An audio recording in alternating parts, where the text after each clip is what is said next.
Je vais vous donner un témoignage d'espérance qui va vous montrer, fort et fidèle, l'étonnante liberté de Dieu. Il est vrai que pendant toute la première partie de ce témoignage, on rigolera un peu. Mais sachez que il m'en coûte énormément de le dire à chaque fois. Car il appartient à l'homme que j'étais et non plus à celui à qui je suis devenu. Je suis né en 1932 dans une famille où je n'ai jamais entendu parler de Dieu. Dans une famille athée. Mon père était d'origine israélite. Et il y a eu cette guerre de 1939 et le foyer a éclaté comme un obus. Il n'a jamais retrouvé son intégrité. Mon père a été déporté dans les camps de concentration tel Auschwitz et ma mère a pris peur car elle était recherchée ainsi que les enfants et elle va m'abandonner. C'est la Croix-Rouge qui me cachera dans les Pyrénées et là, eh bien, je puis dire que dès l'âge de 10 ans, j'avais perdu mon père et ma mère et j'ai eu plus de coups de pied au cul que de caresses. Quand cette guerre se terminera, la Croix-Rouge me récupérera et me rendra ma famille. Mais il est trop tard. Je suis devenu déjà un petit délinquant. Et alors je vais fuguer, j'irai du côté de Marseille. Oh, j'irai travailler sur les quais, décharger des camions pour me nourrir et coucher dans les ruines de l'époque. La police va s'inquiéter de voir un enfant de 13 ans seul dans les rues et on va m'arrêter, non pas que j'ai commis un délit, mais pour me rendre à une famille. Et dans cette attente, le seul endroit qui me recevra sera la prison des Baumettes à Marseille, le centre des mineurs. Dans ce centre des mineurs, eh bien, j'ai bien appris ma leçon, car quand je serai rendu à mes parents, je vais fuguer. Mais non plus pour aller travailler sur un quai de Juliette, mais pour mettre en pratique ce que j'ai appris dans ce centre. Et va commencer alors une vie de petit délinquant. À l'âge de 15 ans, je serai condamné jusqu'à 21 ans, car la majorité à l'époque était 21 ans, pour une première agression à main armée. Et je serai envoyé dans ces bagnes pour enfants de l'époque qui se trouvaient à Niane et à Belle-Île-en-Mer. Dans ces bagnes pour enfants, à l'âge de 18 ans, on nous donnait une possibilité, c'est de pouvoir échapper à ces 3 années de condamnation qui nous restaient, car il y avait à l'époque 2 belles guerres. Je dis toujours belles, car les guerres, c'est un mot péjoratif, elles sont pas belles. Mais il y avait 2 guerres, celle d'Indochine et de Corée. Et effectivement, je vais moi aussi m'engager à l'âge de 18 ans pour échapper à 3 années de bagne pour enfants. Et je dis tout de suite, quand je me suis engagé, eh bien, je ne me suis pas engagé en premier pour aller défendre un pays envahi par le communisme. Non, je me suis engagé pour ma propre liberté. Et quand j'arriverai dans ce pays, eh bien, je combattrai pour la liberté de ce pays et je serai blessé en février 1954 à Dien Bien Phu. Je serai rapatrié en France. Mais en France, dans les hôpitaux militaires où je vais traîner 3 ans, eh bien, on ne veut pas d'handicapés. Pour faire la guerre, c'est bien connu, il faut des hommes valides. Et alors, on va me donner une pension dérisoire à l'époque et me renvoyer dans mes foyers. Et mes foyers, à moi, c'est où? C'est la rue. Alors, je suis retourné dans ma rue. Et fort des connaissances que j'avais eues quand j'étais petit, fort de celles aussi acquises dans ces commandos spécialisés, disciplinaires, parachutistes, eh bien, je vais mettre à profit personnel. Et je vais mettre sur pied une bande. Et va commencer alors les attaques de banques, les attaques de caisses d'épargne, les coffres. Je vais devenir un grand délinquant, un grand gangster. Je sauterai sur ces années, de longues années, pour arriver à Laval dans la Mayenne. Ce jour-là, je suis venu avec des amis pour mettre sur pied une affaire. C'était en 1959. Et là, sur un trottoir opposé, il y a un homme bizarrement vêtu. Il a une grande robe noire Et j'ai dit à mes amis, mais qu'est-ce que c'est que ce pélandron? C'est un homme ou une femme? Ils m'ont dit, va lui demander. Il est vrai que je n'avais peur de rien, que je vais traverser cette rue, et que je vais m'adresser à cet homme en ces termes en lui disant, qui es-tu, toi? Un homme ou une femme avec ta grande robe noire? Eh bien, cet homme va me regarder droit dans les yeux et il va dire, je suis un serviteur de Dieu.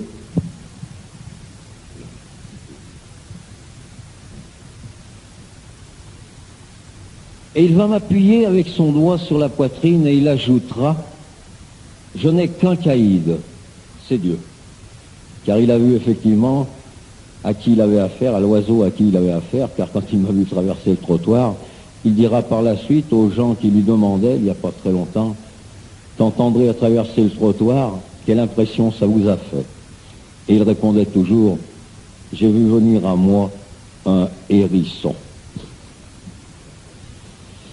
Eh bien, quand il m'a dit, je n'ai qu'un caïd, je l'ai regardé, j'ai dit, mec, va chercher tes caïds, car les miens sont en face sur le trottoir. Et il m'a dit, mais le mien, il est ici, il est présent.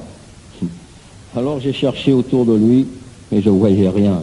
Alors je me suis moqué, mais il m'a dit, t'as tort de te moquer, car il est bien présent, mais tu ne peux pas le voir, tu ne le connais pas. Et il a ajouté, je vois que tu n'as pas de temps, mais un jour, si tu as du temps, passe me voir. Et il me donnera son adresse qui, à l'époque, était 12 bis rue Solferino, à Laval. Oh, je ne l'ai pas marqué, cette adresse. Et je suis parti. Quelques semaines après, quand je suis revenu sur cette région pour mettre à projet ce que j'avais étudié, eh bien, je suis passé dans une rue et j'ai vu rue Solferino. Tiens, j'ai dit à mes amis, mais rue Solferino, c'est où il y a ce type-là avec cette grande robe. J'ai dit, mais qu'est-ce que c'est? Oh, il m'a dit, qui était un peu plus initié que les autres, m'a dit, tu sais, tu peux aller le voir, tu risques rien, ça c'est un curé. J'ai dit, ah bon, et un curé, qu'est-ce que c'est? Il m'a dit, un curé, c'est un peu, je crois, comme un avocat. Alors je me suis dit, eh bien, moi qui ai beaucoup d'avocats pour mes affaires, un avocat de plus, pourquoi pas?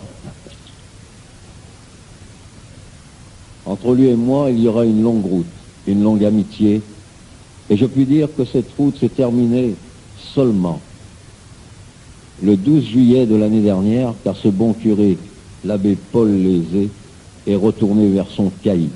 Oh, j'ai eu un grand vide. Il me manque énormément, car c'est toujours vers lui que je me tournais dans les moments difficiles. Mais je sais qu'il est dans le sein de Dieu et qu'il est présent ici ce soir parmi nous, car Dieu vivant est ici avec nous.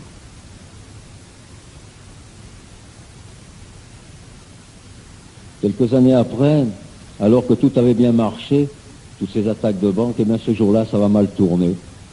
Et nous serons cernés. Oh, des coups de feu seront tirés pour se dégager, un ami sera même tué, et je serai arrêté.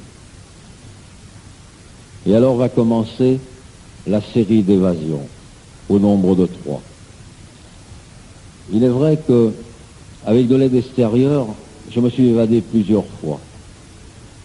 Et muni de faux papiers, de faux passeports, j'irai jusqu'en Amérique du Sud, où là, je rejoindrai des amis, où je mettrai sur pied un réseau, un trafic de drogue. Quand je reviendrai dans les pays d'Europe, le désir me prendra de venir en France voir mes amis. Mal m'en a pris, car j'ai été arrêté à nouveau. Et au ministère de la Justice, on va quand même s'inquiéter avec quelle facilité un dangereux repris de justice peut franchir les murs d'une prison. Alors vite, vite, on va me faire comparaître par devant une cour d'assises, où je serai condamné à 15 ans de réclusion criminelle. Je comparaîtrai aussi par devant tous les tribunaux où j'ai commis des délits, et la peine de prison s'élèvera à 120 ans. La chance que j'ai eue, c'est que les peines principales étant des peines de réclusion criminelle, toutes les peines de correctionnel furent confusionnées entre elles, mais il me restait en définitive 21 ans de prison à faire. je serai tout de suite dirigé dans les centrales les plus dures, telles Fontevraud et en dernier Clairvaux. Quand je suis arrivé à Clairvaux, le directeur nous faisait lire sur le mur cette inscription. Ici, tu rentres comme un lion, t'en sortiras comme un agneau. On nous disait aussi qu'on n'était plus rien, qu'on n'était plus personne. On nous donnait une paire de sabots en bois, striés à l'intérieur, afin qu'on ait bien mal aux pieds toute la journée, afin de ne pas oublier sa condition pénale. Et on nous disait, ici tu n'as plus de nom. Et pour preuve, à la place de mon nom sur le devant gauche de ma poitrine, comme il y a aujourd'hui, mais à la place il y avait un numéro 2835. Ce numéro désormais sera mon identité. À chaque fois qu'on appellera 2835, c'est moi qui répondrai, car désormais je ne suis plus personne. Je serai affecté à la butte. La butte, c'est où s'élève à l'heure actuelle la nouvelle centrale de Clairvaux, car l'ancienne centrale de Clairvaux n'était ni plus ni moins qu'une abbaye. Et les Beaux-Arts voulant récupérer cette abbaye, il fallut construire une nouvelle centrale à côté. Et ce sont les détenus eux-mêmes qui vont construire leur propre prison, avec, pour aide de l'extérieur, un architecte, un ingénieur et un contremaître. J'ai moi-même été affecté à la construction de ma prison. Mais comme je ne connaissais ni le plâtre, ni la maçonnerie, ni l'électricité, ni la peinture, alors on m'a donné un travail spécial, celui de casser des gros cailloux, afin que les maçons puissent construire un transformateur à côté de l'abbaye, afin que les pierres du transformateur ne dépareillent pas avec celles de l'abbaye. Eh bien, je puis dire que il y a quelques années, car depuis quelques années maintenant, je retourne dans les prisons, voir mes frères détenus, je viens les aimer et les faire aimer. Eh bien, j'ai vu ce transformateur, car je ne le connaissais pas, c'était les maçons qui l'avaient construit. Moi, je cassais seulement les pierres. Eh bien, quand j'ai vu ce transformateur, mes mains ont touché ces pierres et je me suis souvenu. Dans cette butte, je vais tenter aussi l'évasion. Mais il est très dur de s'évader de Clairvaux. C'est une centrale de force où il y a des miradors avec des ascenseurs, où il y a 3 murs infranchissables avec des surveillants en armes qui ont toute autorisation de nous tirer dessus si on s'approche des murs. Et je dirais qu'un surveillant un peu moins vache que les autres, à l'époque, nous racontait des films qu'il avait vu jouer. Et un jour, il est venu, en travaillant, il dit « Tiens, j'ai vu un chouette de film hier, c'était pendant la guerre, c'était une évasion. » Ah, je dis « Tiens, ça c'est intéressant, une évasion. » Et effectivement, il nous a dit, et c'était ce film, La Grande Évasion, avec l'acteur, je me souviens plus très bien, moi ce qu'il m'a dit, c'était voilà, Steve McQueen. Et il est sorti en 1963. Eh bien, effectivement, il va nous dire, ils se sont évadés en creusant un tunnel. Tiens, un tunnel. Pas mal. Alors, avec mes amis, on s'est dit, on va construire un tunnel. Et alors, on lui a demandé comment ils avaient fait. Il a dit, oh, c'était des malins. Ils ont boisé dedans. Ah bon? Alors nous, comme on travaillait à la butte, on construisait une nouvelle prison, eh bien, le bois de la nouvelle prison ira construire un peu le tunnel de la Libération. Et alors, il a parlé de chariots pour retirer la terre, mais là, on ne s'est pas trop inquiété, car comme on défonçait la butte, il y avait de la terre partout, donc la terre que l'on pouvait mettre ne se verrait pas. Mais par contre, il avait dit, ils ont fait aussi un système d'aération. Alors ça, on n'y avait pas pensé. Il fallait de l'aération à l'intérieur du tunnel. Alors on s'est dit, écoute, il y a un compresseur, il n'y a qu'à brancher un tuyau de plus, et on a de l'air dans le tunnel. Et c'est ce qu'on a fait. Eh bien, je dirais que ce tunnel, on va creuser de longues semaines, de longs mois. Et c'est seulement à quelques jours de la liberté, eh bien, je dirais que contrairement au tunnel de la Grande Évasion, où pour eux il a débouché sur la liberté, je dirais une certaine liberté, car quand il a continué son histoire, beaucoup ont été repris et ont été tués. Eh bien, notre tunnel à nous, c'est une image que je donne, il a débouché tout bonnement dans la cellule des punis. Car on a été pris, on a été découvert et je me suis retrouvé au cachot. Alors là, je vais hurler, je vais tourner en rond. J'ai loupé ma grande évasion. Et à la première occasion, je vais crocheter un surveillant et je me dirigerai vers les portes de sortie. Je serai neutralisé à la dernière porte.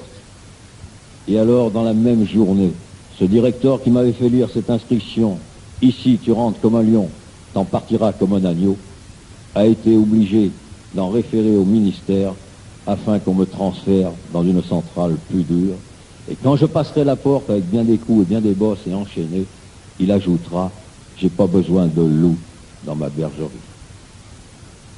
Je serai dirigé dans une centrale, la centrale de Château-Thierry. Château-Thierry, c'est cette centrale qui accueillait à cette époque-là les détenus comme moi, un peu fous, capables de tuer pour s'évader. Quand j'arriverai, le directeur, M. Soulier, que j'ai revu il y a 1 an et demi, eh bien, va m'accueillir par ces mots. Ici, tu marches ou on te crève. Alors, il avait un bureau devant lui. Je lui ai retourné sur la tête et j'ai dit, tu marches et tu crèves avec moi. La première cellule que je connaîtrai en arrivant sera la cellule des punis. Je pourrais dire que Château-Thierry, les cellules, on tend les bras et on touche les 2 murs. Il y a 7 petits pas. Elles existent toujours. Il y a un lit qui se relève scellé au mur, afin qu'on ait un peu de place pour marcher, ainsi qu'un tabouret scellé au mur, une table qui se relève par le mur, scellée au mur, et un petit chiotte à l'intérieur. J'étais privilégié, il y avait un petit chiotte, avec un robinet au-dessus. Et là, eh bien, j'y resterai de longues années. Et puis, il y a ce curé. Il faut que j'y revienne à ce curé, c'est important. Ce curé, tout le long de ma détention, il va m'écrire une lettre par mois. Je dirais la seule lettre que j'avais droit, autorisée par le ministère, car à cette époque-là, seule la famille pouvait écrire aux détenus. Et je puis dire que les vaguemestres, eh bien, étaient un peu au chômage, car les détenus en prison n'ont pas beaucoup de familles. À l'heure actuelle, il est permis d'écrire à beaucoup de gens. Et ce curé va m'écrire une lettre par mois. Je dis tout de suite, il ne va pas m'enfoncer son bon Dieu dans la tête avec un marteau. Non. Sur chacune de ces lettres, il y a seulement 1 ou 2 mots. Sur une lettre, par exemple, il y a « André, pense à Dieu ». C'est tout. Et il parle d'autre chose. Et sur une lettre, il dira « André, Dieu dans ta cellule ». Alors là, je répondrai en disant « Je l'ai cherché et je ne l'ai pas trouvé ». Et sur une autre lettre, il dira « André, Dieu peut venir te voir ». Et puis un jour, sur une lettre, il me dira « André, adresse-toi à Dieu, il est bon ». Eh bien, ce jour-là, dans ma cellule, j'ai bondi. Je me suis demandé comment son Dieu, qui était bon, pouvait permettre tant de choses. Alors je lui ai écrit une lettre méchante, et je puis dire, il me répondra par quelques mots fracassants. Voilà ce que j'avais écrit. Je lui avais dit, Paul, si ton Dieu est bon, alors pourquoi il me laisse attaquer des banques? Si ton Dieu est bon, pourquoi il y a tant de guerres? Si ton Dieu est bon, pourquoi il y a des gens qui mangent à leur faim, alors que d'autres n'ont pas de nourriture? Si ton Dieu est bon, pourquoi certains ont plusieurs maisons, alors que d'autres couchent sous des ponts? Et j'avais ajouté, si ton Dieu est bon, pourquoi alors il permet qu'on tue femmes et enfants? Eh bien, la réponse, elle est venue sur une page blanche. Il y avait seulement ces mots décrits. C'est toi, André, le responsable de tout ça. Eh bien, j'ai écrit à mon curé, si tu avais été dans ma cellule, je t'aurais cogné. Mais mon curé avait raison. Quand j'aurai ma grande rencontre, je comprendrai qu'effectivement, André Levet était bien responsable de tout ça. Mais j'ajouterai, pas seulement André Levet, mais les hommes du monde entier sont responsables de tout ça. Car il est vrai que Dieu est bon, Dieu est infiniment bon, car il a donné un commandement à l'homme. Aimez-vous les uns les autres, comme je vous ai aimé. Et je vois mal un Dieu me demander d'aimer mon prochain, me demander d'attaquer des banques, me demander d'aimer mon prochain, d'affamer des peuples, me demander d'aimer mon prochain, de lui faire la guerre, aimer mon prochain, tuer femmes et enfants. Non, Dieu est bon, mais c'est l'homme qui n'est pas bon. Et je dirais même que Dieu, dans son infinie bonté, a laissé à l'homme la liberté de choisir entre le bon et le mauvais. Et alors oui, mon curé avait bien raison. André Levet avait choisi le mauvais et il était bien responsable de tout ça. Donc je lui écrirai par la suite que je n'ai que 3 livres à lire dans ma cellule, que je tourne en rond. Alors il va me dire, je vais t'envoyer un gros bouquin. Et il avait ajouté, ce bouquin-là, tu pourras le lire tous les jours de ta détention. Il avait dit aussi, tu pourras le lire en liberté. Alors je me suis dit, c'est plus un gros bouquin, c'est un camion de gros bouquins. Et il avait ajouté, chose étonnante, tu pourras même le lire quand tu seras mort. Alors là, je me suis dit, il est fada ce curé. Qu'est-ce que je peux lire quand je serai mort? Et ce bouquin va arriver. Il est vrai que je n'avais droit à rien et j'étais un peu surpris qu'on me remette ce bouquin. Le surveillant qui va l'apporter me dira, lis-le, ça peut t'assagir. Car le livre est passé à la censure. Merci Seigneur. Effectivement, c'était un gros bouquin. C'était 4 gros évangiles reliés. Il était très gros. Il est toujours d'ailleurs dans la centrale de Château-Thierry, un peu froissé, mais il y est encore. Eh bien, quand il m'a dit ça peut t'assagir, je lui ai dit tes lois, tu peux te les garder. Il a dit non, c'est pas ça. Et je lui ai dit alors c'est quoi? Oh, ça parle de Dieu. Alors là, je me suis dit, j'ai pris le bouquin, je l'ai posé là dans le coin, et j'ai dit ça y est, ce bon curé m'a balancé son bon Dieu dans la cellule. Et j'ai écrit à mon curé, et je lui ai dit, ton bouquin et ton bon Dieu, ton caïd, tu te le gardes, il reste dans son coin, il est au piquet. Je ne l'ouvrirai jamais. Et mon curé, comme ça, pendant des mois, des semaines et des mois, va me vanter les mérites de ce bouquin, il va me dire, ouvre-le, un jour il dira, ouvre-le même n'importe où. Alors là, je me suis dit, n'importe où. Tiens, un livre, on le prend, on le lit de la première page à la dernière. J'ai dit, ça c'est bizarre. N'importe où, alors le bouquin il reste là. Et puis mon curé va se demander comment il pourra faire pour que je lise ce livre. Eh bien, c'est un malin, mon curé. Je vais recevoir cette lettre où il sera marqué, André, ouvre-le ce bouquin. À l'intérieur, tu pourras y puiser comme dans une mine d'or. Alors là, je me suis dit, là, alors c'est intéressant ce bouquin. Il y a une mine d'or. Eh bien, j'ai dit, tiens, pour lui faire plaisir, pourquoi pas? Et je l'ai ouvert n'importe où. Et là, je suis tombé sur cette histoire, les noces de Cana.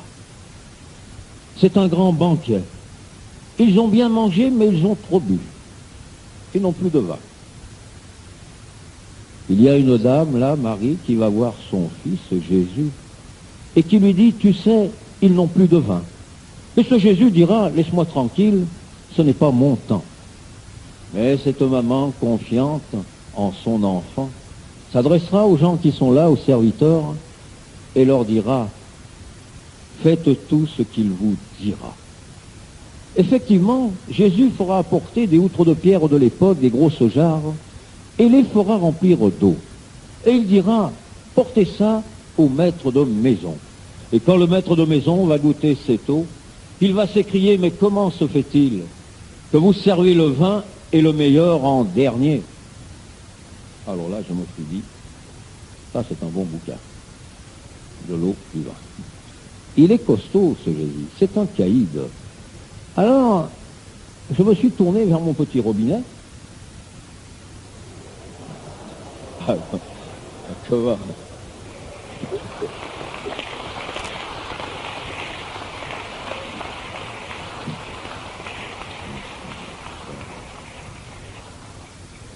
Je me suis tourné vers mon petit robinet, je l'ai ouvert et j'ai dit, mec, fais couler du vin.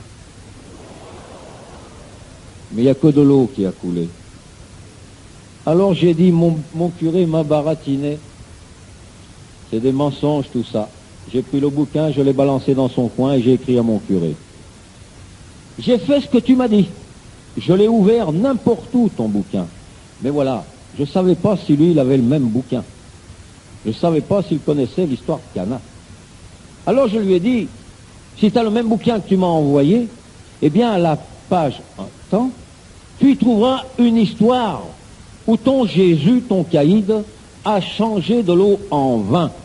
Mais moi, quand je lui ai dit, fais couler du vin à mon robinet, il m'a filé que dalle. Et mon curé va me répondre en disant, André, ce n'est pas comme ça qu'on s'adresse à Jésus. Continue, ouvre-le ce bouquin. Et alors je vais encore l'ouvrir des semaines après. Et là, quand je vais l'ouvrir, je vais tomber sur une histoire encore d'eau. C'est une longue histoire, la Samaritaine. Tiens. Et cette Samaritaine, je retiens seulement le passage de l'eau, où il est dit qu'elle puise à un puits, et l'eau qu'elle boit, elle n'est pas bonne, mais que ce Jésus va lui en donner de la meilleure, de l'eau d'éternité, de l'eau de vie. Et alors là, je me suis dit, tiens, la première fois, il a changé de l'eau en vin. La deuxième fois, j'ai écrit à mon curé, je lui ai dit, ton bouquin, eh bien, je l'ai encore ouvert, et je suis tombé sur une histoire d'eau. Et là, il y avait une femme, une Samaritaine, et tu sais ce qu'il lui a donné? Il lui a filé un puits de gnôle. Eau de vie. Ben oui, ben oui. Et mon curé va m'écrire et me dire, tu lis mal, André, qu'est-ce que tu lis mal? Eau et vie, ce n'est pas ça. Eh bien, je puis dire que, effectivement, il avait bien raison, je lisais très mal. Et la troisième fois, quand je vais ouvrir ce livre, eh bien, je vais tomber encore sur une histoire d'eau. Les trois premières fois. Là, il y a une grande tempête, et les disciples de Jésus sont dans une barque et ils ont peur. Et ce Jésus va venir les rassurer en marchant sur l'eau. Alors là, je me suis dit, chapeau, il peut marcher sur l'eau. Mais je n'ai pas mis en doute qu'il ne pouvait pas marcher sur l'eau. Mais j'ai écrit à mon curé, et j'étais quand même outré, de voir que j'avais ouvert 3 fois ce bouquin, à chaque fois il y avait de l'eau, et je lui ai dit, écoute, c'est la 3e fois que j'ai ouvert ton livre, ton gros bouquin, et ton bouquin, il est plein de flotte.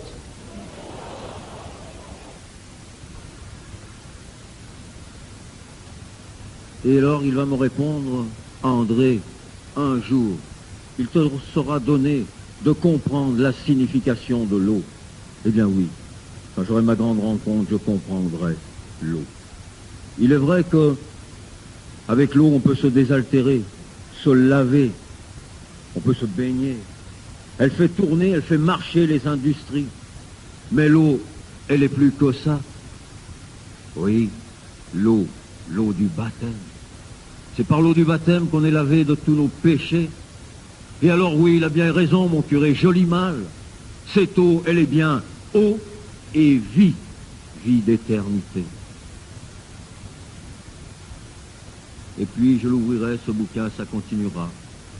Quand je l'ouvrirai, je verrai que ce Jésus, après un grand rassemblement, alors qu'une foule a faim, avec 5 pains et 2 poissons, il a nourri une foule. Alors j'ai écrit à mon curé, je lui ai dit, eh bien ton Jésus alors, c'est la soupe populaire. Et un peu plus loin, je verrai que ce Jésus guérit les malades. Alors j'écrirai à mon curé, je lui dirai, mais alors, ton Jésus, c'est un grand médecin. Et un peu plus loin, ce Jésus fait marcher les paralytiques, redonne la vue aux aveugles, avec un peu de boue et de salive. Alors j'ai écrit à mon curé, mais c'est un grand chirurgien, ton Jésus. Et un peu plus loin, je verrai que ce Jésus ressuscite aussi les morts. Je suis tombé sur l'histoire de Lazare. La sœur du mort dira même, il sent déjà, il y a plusieurs jours qu'il est là. Et ce Jésus dira, si tu crois, tu verras la gloire de Dieu. Quand je lisais ce passage, ce long passage, la chose qui m'avait le plus choqué, c'est de voir que ce Jésus, à l'instant où il allait ressusciter son ami Lazare, eh bien ce Jésus pleura. Et il criera d'une voix forte, Lazare, sort. Et ce Lazare qui est mort depuis plusieurs jours, qui puait la mort, de mort qu'il était, il sera vivant. Alors j'ai écrit à mon curé, je lui ai dit, moi j'ai jamais vu un mort être vivant, mais toi peut-être que tu l'as vu. Et il me répondra par ces mots, André, si un jour tu crois, alors il te sera donné de comprendre que la mort n'est rien, qu'après la mort, il y a une vie d'éternité. Ce bouquin, je le reprendrai une dernière fois avant ma grande rencontre. Et ce jour-là, quand je l'ai pris, ce bouquin, que je l'ai ouvert comme ça, n'importe où, eh bien, j'étais un peu triste. Car effectivement, c'était une très longue histoire. Et quand je l'ai ouvert, je suis tombé sur ce long passage où l'on venait d'arrêter ce Jésus. Alors j'étais un peu étonné, car autant que je me souvienne, à chaque fois où j'ai ouvert ce gros bouquin, ce Jésus n'avait fait aucun mal. Il ne parlait qu'amour, partage, fraternité. Il nourrissait des foules, il guérissait des malades, il faisait marcher des paralytiques. Et ce Jésus, on le traînait enchaîné de l'un à l'autre, en le frappant, en lui donnant des coups, en le fouettant, en lui crachant dessus. Et ils l'ont mis en parallèle avec un bandit, à savoir lequel des deux serait crucifié, serait condamné à mort ou libéré. Et cette foule hurlante a demandé la condamnation à mort de ce Jésus pour tout le bien qu'il avait fait et la libération de ce bandit pour tout le mal qu'il avait fait.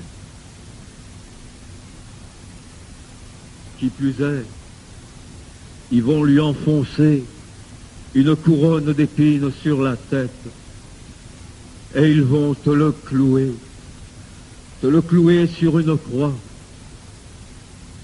Et à côté de ce Jésus en croix, deux autres croix, avec deux larrons, deux bandits, bandits comme je l'étais. L'un de ces bandits l'insulte, l'autre le reprend. Ne crains-tu pas la colère de Dieu? Pour nous, c'est justice. Alors je me suis dit, il a raison. Pour nous, c'est justice. Mais ce Jésus n'a rien fait de mal. Il est vrai que j'ai commis des fautes contraires aux lois des hommes. Il est normal que je sois dans une prison, même si je dois et si je veux m'en évader.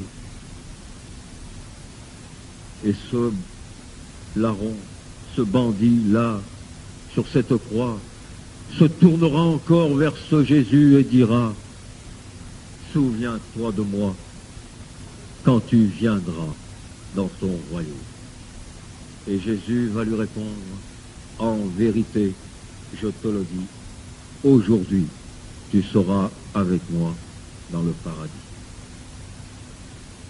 Eh bien, cette histoire aurait dû m'ouvrir les yeux il ne le fut pas. Il faudra encore aller très loin. Mais ce bouquin, je l'ai balancé dans son coin, je l'ai piétiné. Et j'ai écrit à mon curé, je lui ai dit, ton Jésus, je l'aime, pour tout le bien qu'il a fait, mais je ne peux pas aimer tous ceux qui lui ont fait du mal. Mais je ne pouvais pas savoir et comprendre, quand j'écrivais ça, que André aussi était de ceux qui lui avaient fait du mal. Et j'ai dit à mon curé, je ne peux pas croire à une telle histoire, car ce n'est pas possible que l'on puisse faire tant de mal à quelqu'un qui a fait tant de bien. Et mon curé me répondra, André, ouvre-le encore, ouvre-le ce bouquin, tu n'es pas loin de la vérité. Ce bouquin restera dans son coin un long temps. Et je cherche toujours à m'évader. Et alors, comme on sait que je veux m'évader, qu'on a surpris une personne qui devait m'aider, alors on va me saucissonner, on va tout m'enlever, on me laissera dans ma cellule comme mon gros bouquin. Et je vais chercher toutes les possibilités d'évasion. Je vais tourner en rond, je n'en trouve aucune. Il n'y a que mon curé qui m'écrit cette lettre par mois, qui me vante les mérites encore de son Jésus, qui peut tout faire. Et un jour, il me dira, il m'écrira cette lettre le 11 juin au matin 1969, cette lettre où il me dira, André, adresse-toi à Jésus, il peut te faire évader. Alors, je me suis dit, pourquoi pas? Et dans cette cellule, je vais hurler en disant, si tu existes vraiment, si tu es aussi fort que le dit mon curé, qui me vante tous tes mérites, si tu es aussi fort que tu le dis dans ton bouquin, alors viens me voir dans ma cellule, tiens, tu viens à 2 heures du matin, on sera tranquille. Car il est vrai que je dis 2 heures du matin, mais il y a une signification à ce 2 heures du matin. C'est l'heure à laquelle je choisissais toujours mes évasions, car c'est le moment le plus endormi pour le surveillant. Et effectivement, j'avais ajouté, je ne te demande pas grand-chose, tu sais, mes amis dehors s'occuperont du reste. La seule chose que je te demande, eh bien, tu ouvres mes barreaux, que je me casse, je m'évade. Effectivement, ce jour-là, quand j'ai demandé ça, le soir, je vais me coucher comme à l'habitude, les yeux toujours tournés vers ces barreaux en espérant les voir sauter. Et je ne vais plus me souvenir de ce que j'ai dit au matin. Dans cette nuit du 11 au 12 juin 1969, je vais m'endormir d'un sommeil profond. Et dans cette nuit, je serai secoué. Alors je vais me lever d'un bond, cherchant l'intrus qui est rentré dans la cellule. Et alors je suis surpris, il n'y a personne. Et c'est alors que j'entends une voix intérieure, qui résonne à mes oreilles comme dans un tunnel, et cette voix dira, « Il est 2 heures, André, nous avons rendez-vous. » Alors je vais bondir sur la porte de la cellule, je vais tambouriner, et le surveillant qui est là, je vais lui dire, « Mais qu'est-ce que tu viens m'embêter en pleine nuit? Qu'est-ce que tu viens me réveiller ?» Le surveillant dira, « J'y comprends rien, je ne t'ai pas réveillé, je ne t'ai pas embêté. » Et je dirai, « Mais quelle heure il est ?» Et le surveillant dira, « Il est 2 heures. » Je dirai, « 2 heures comment ?» Et il répondra, « 2 heures juste. » Alors je vais me retourner dans cette cellule et j'aurai pas le temps de réfléchir longtemps, car cette voix va reprendre encore plus fort et elle va encore résonner dans mes oreilles. Et cette voix dira, « Ne sois pas incrédule, je suis ton Dieu, le Dieu de tous les hommes. » Alors je vais encore hurler. Et je vais dire, comment tu peux parler dans mon cœur? Comment tu peux parler dans mes oreilles? Je ne te vois pas, je ne te connais pas. Qui tu es? Va-t'en, laisse-moi tranquille. Ou si tu dois être derrière le mur, alors rentre que je te vois. C'est alors que du côté de ces barreaux où je voulais t'en voir une liberté, eh bien, il va y avoir une belle lumière. Les mots sont trop pauvres pour la décrire. Il n'y avait plus de barreaux, il n'y avait plus de murs. C'était un ciel dans une cellule. Et là, dans cette lumière, il y a un homme que je ne connais pas, un homme que j'ai jamais vu. J'ai un peu peur. Et cet homme va me montrer seulement des plaies aux mains, des plaies aux pieds, un côté percé. Et je vais regarder. Et alors, il va y avoir cette parole qui ne sera plus intérieure, mais qui va résonner dans cette cellule. C'est aussi pour toi. Eh bien, c'est seulement à ce moment-là que les écailles de mes yeux, lourdes de 37 années de péché, ont bien voulu enfin tomber. Et en un instant, il me sera donné alors de comprendre que je suis en face du Sauveur et que je suis pécheur. Et pour la première fois de ma vie, je vais courber l'échine, je vais fléchir, je vais tomber à genoux et je vais pleurer. Et là, à genoux, de 2 heures du matin jusqu'à 7 heures à l'ouverture des cellules, pendant 5 heures de temps, à genoux, il me faudra faire toute la marche à l'envers de tout le mal que j'avais fait, afin que ça ressorte de moi comme d'un abcès trop mûr. Et tout ce mal que j'avais fait, eh bien c'était ce Jésus, avec sa miséricorde infinie et son grand amour, qui était venu là dans cette cellule pour m'en libérer, moi qui n'étais que boue. Je me suis tenu là devant lui, à genoux, tête baissée. Je me suis tenu là devant lui, comme un petit écolier qui ne savait pas sa leçon. Et alors j'ai compris les plaies de ses mains, de ses pieds, la plaie de son côté. Pendant 37 ans, j'avais été le clou de ses mains. Pendant 37 ans, j'avais été le clou de ses pieds. Et pendant 37 ans, j'avais pris tous les jours de ma vie cette lance pour lui percer le côté. Je resterai là à genoux jusqu'au matin, et les surveillants dans les couloirs qui ont alerté le directeur, on a commencé à prendre des précautions. Tout le monde dit, j'entends, il va s'évader, il fait diversion. Eh bien oui, ils avaient raison. Je venais bien de m'évader, je venais bien de faire ma dernière cavale avec Jésus-Christ. Et cette évasion-là, personne ne pourra l'empêcher, personne ne pourra l'arrêter. Non, personne. Cette évasion-là, elle dure maintenant depuis 20 ans. Et même la mort ne l'empêchera pas, car c'est une évasion pour l'éternité.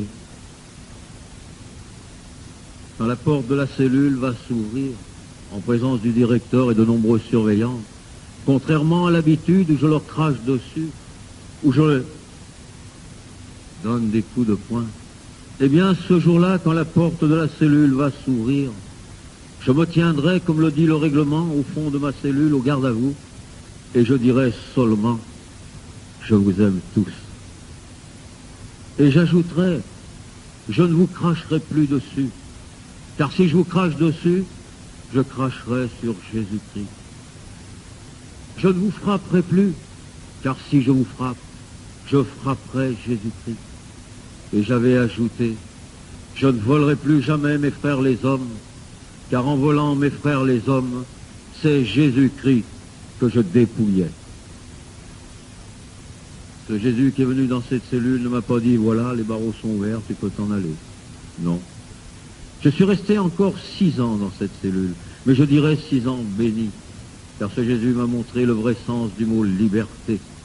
Pour la première fois de ma vie, entre 4 murs, je me sentais libre, parce que libéré de tout ce mal que je ne pouvais plus porter. Et j'ajoute aussi qu'il faudra ces 6 ans, car j'étais ce bloc de marbre, ce bloc d'athéisme. Et il est vrai que cet artiste divin, il lui faudra beaucoup de travail pour en extraire, pour en sortir ce petit témoin. Le travail va durer 6 ans. Et c'est seulement quand j'aurai été dégagé de tout ce mauvais, de ce bloc de marbre et d'athéisme, alors que je pourrai voir clair, m'élever, et comprendre alors toutes choses clairement. Et alors oui, la parole pourra reprendre et dire, maintenant, tu peux t'évader avec moi dans ton cœur pour l'éternité. J'ai été libéré, et la première chose que j'ai voulu faire, c'est être prêtre. J'ai été voir mon bon curé parce que je voulais ressembler à ce curé en soutane, ce curé avec cette grande robe noire. Il est vrai que ce que je vais dire là est personnel. Moi, la soutane, bien, je l'aime bien, car elle m'a motivé. Il est vrai qu'à l'heure actuelle, si j'avais rencontré mon bon curé sur le trottoir d'en face, s'il avait eu que sa petite croix à la boutonnière, eh bien, André Lovay serait passé à côté de son poteau indicateur.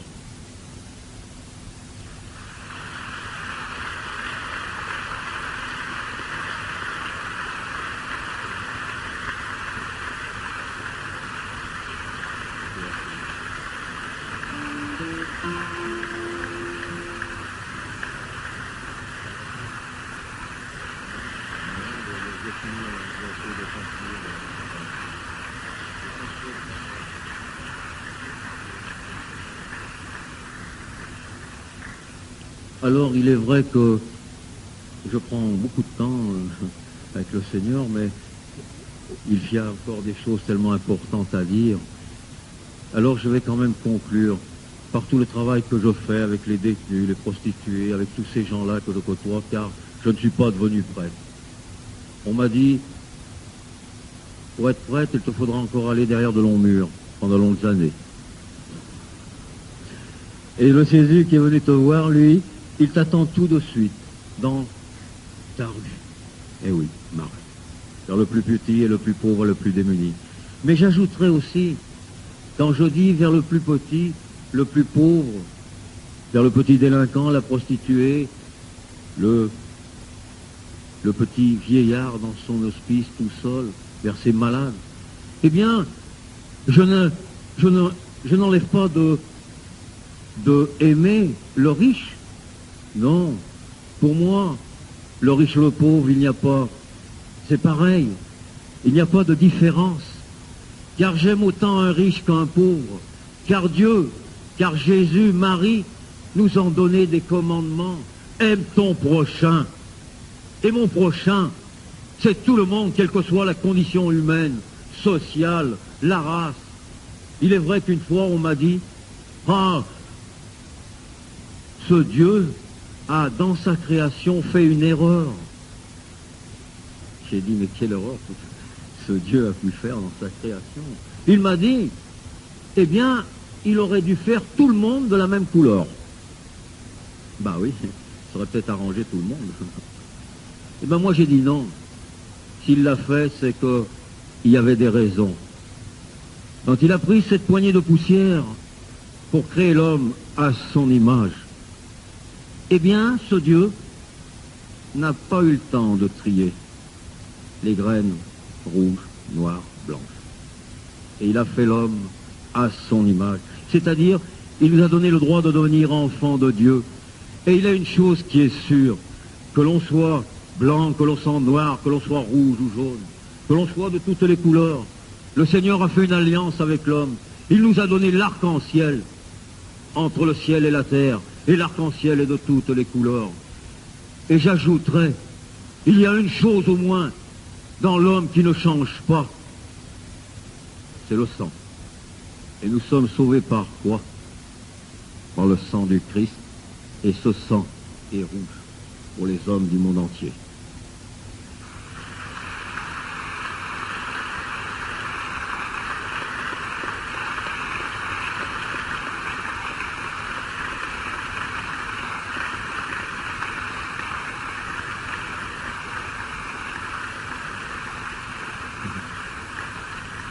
Gloire au Seigneur.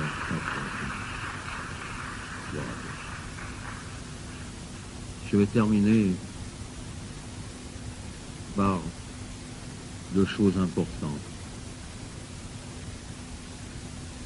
Je donne la priorité. Je viens voir les jeunes en premier pour une bonne raison. Car vous, les jeunes, eh bien, vous êtes les apôtres de l'an 2000, les apôtres du temps présent. Et alors, je vous dis, soyez mieux que nos anciens, qui eux nous ont offert trop de débauche. Soyez ces apôtres de l'an 2000 avec plus d'amour, de partage, de fraternité, de pardon. Et alors je vous dis aussi, comme je l'ai dit à ces enfants ce matin et cet après-midi, que j'ai vu avec moi, eh bien oui, gardez vos cœurs d'enfants. Et alors oui, vous changerez ce monde. Et si vous êtes baptisés, vous avez reçu cette petite croix sur le front qui vous donne une identité chrétienne. Et cette identité chrétienne, eh bien, il vous faut la faire connaître, non seulement dans une famille, mais dans une école, dans un campus. Mais autour de vous, on vous montrera du doigt. Oh, vous savez, quand je vais dans les rues, quand je vais dans les endroits, eh bien, je prends des coups de pied au cul, mais je dis toujours, merci Seigneur, ça fait partie du voyage.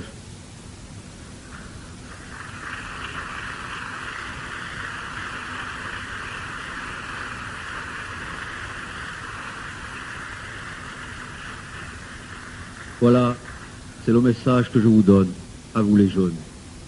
Et je terminerai par deux prières. Le Notre Père, parce que c'est la prière que j'ai reçue dans cette cellule, et c'est la seule prière que je connaissais, car quand j'ai lu le passage de ces apôtres, de ces disciples qui disaient à Jésus, enseigne-nous la prière, eh bien ce Jésus leur avait donné le Notre Père. Et alors je dis toujours, ce Notre Père est important, car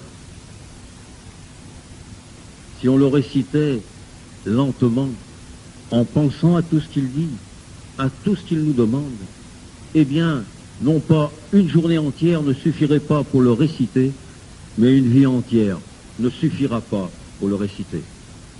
Quant à Marie, il y a quelque temps, je le disais aux enfants cet après-midi, après le témoignage que je leur avais donné, un enfant est venu et m'a dit « J'espère que tu aimes Marie ». Effectivement. Effectivement, je ne parle pas de Marie, beaucoup de Marie dans cette rencontre avec Jésus. Mais vous pouvez croire que Marie est dans mon cœur et je l'aime très fort pour la raison suivante. Marie, eh bien, dans toute cette Bible, dans tout ce passage d'évangile, Marie est toujours là, toujours présente, mais toujours en retrait. Et n'oublions pas que la première fois que j'ouvrirai ce livre n'importe où, la première qui parlera sera Marie, et elle dira, faites tout ce qu'il vous dira.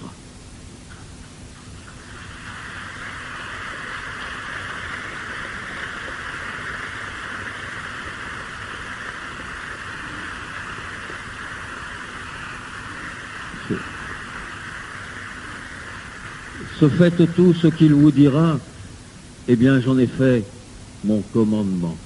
Et j'essaie au mieux de faire en pécheur tout ce que Jésus me demande de faire. Quand on arrivera à la croix, à ce dernier passage, eh bien j'y retrouverai encore Marie au pied de cette croix. Une maman qui doit avoir une peine terrible de voir son enfant cloué là sur une croix. Et ce Jésus l'offrira pour maman aux hommes du monde entier. Alors là, oui, je suis tombé encore à genoux et j'ai dit merci Seigneur. Tu es non seulement venu me sauver, mais tu m'as donné aussi une maman. Et j'ai pu dire alors, depuis ce jour-là, moi qui avais perdu ma maman depuis bien longtemps, qui ne savais même plus ce que c'était dire maman, quand j'ai eu ce premier chapelet dans la première journée de ma rencontre, eh bien, la seule chose que je connaissais, c'était maman, je t'aime, maman, je t'aime.